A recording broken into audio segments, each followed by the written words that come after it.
A day in the life of a Peter Pan hobbyist. Step 1. Wake up. Admire the starry sky. Stretch. Realize that today is going to be a good day. But what on earth am I going to wear? Easy. Go to my magical wardrobe. Pick out item. There we go. Next up, bathroom. Tired. Hair ruffle. Need to sort out face. Must look more magical. Need fairy dust. Aha! There. That'll do it. And now for something very important. Ensure the pirate flag is sailing, and salute the flag of chaos.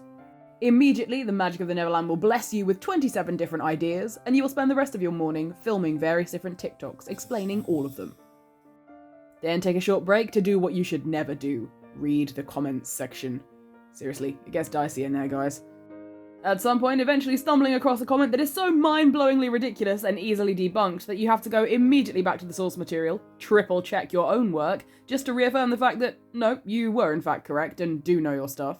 And while you were originally going to make a video response explaining why the comment was wrong, you then get caught up in making more notes on things you find absolutely fascinating, and several more hours go completely down the rabbit hole. Eventually you do get round to making a video which explains in no uncertain terms that there is no star, and then you remind everyone that you do in fact have merch for sale. After that, it's time for another spot of light reading, where you delve into the depths of Peter Pan history and find something really cool in an old costume design. Finally finding a use for an old prop you made a very long time ago, you discover a new look for your Peter Pan. And of course, what kind of Peter Pan hobbyist would you be if you didn't go and immediately make several videos talking about your new discovery? Look out, world, this Peter Pan hobbyist is coming for you. I've got facts and a new hat. After this, you go and rearrange all of your Peter Pan books into date order, and it is very, very satisfying. It also dawns on you that at some point you're going to need a bigger bookshelf. Speaking of merch, some wonderful people ordered something from you, so you go and pack that up and make sure it's nice and pretty and ready for its journey to its new home. And of course, who needs bubble wrap when they can just be covered in glitter? Oh yes, you lucky dog, this is full of glitter. Taking a moment to mention once again that over on my Ko-fi page, I now have badges. The next job is particularly difficult and challenging, deciding which copy of the book I'm going to read today. They're all so different and special, this one! And then settling down to reread this story for what is probably my 7,000th time. You know what? It's still great. And then finishing off the day as the sun starts to set by reading to the birds nesting by the window.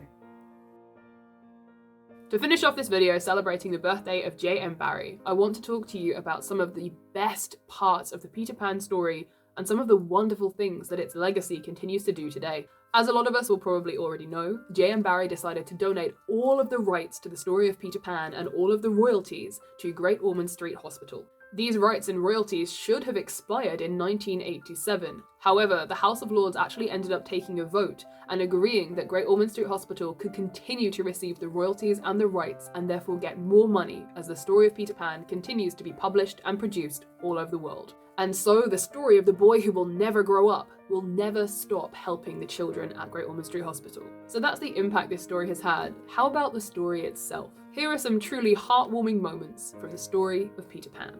As Mrs. Darling is turning on the nightlights and putting her 3 children to bed, the last words that Michael Darling says to her are, "Mother, I'm glad of you."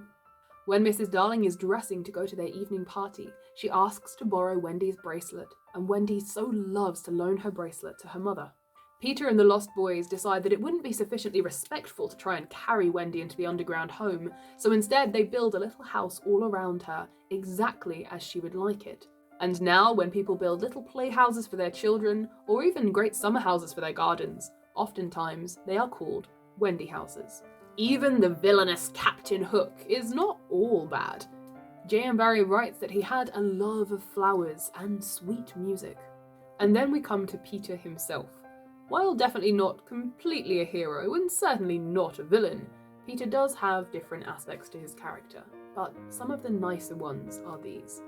He accompanies dead children part of the way to the afterlife so that they won't be frightened. When he and Wendy were stranded on Maruna's Rock and Michael's kite came drifting by, without ever thinking of himself, Peter tied the tail around Wendy's waist and pushed her to safety in the air. And then towards the end of the story, It's Mrs. Darling's tears for her lost children that moves Peter, and so he does let the children return home and live and grow up without him.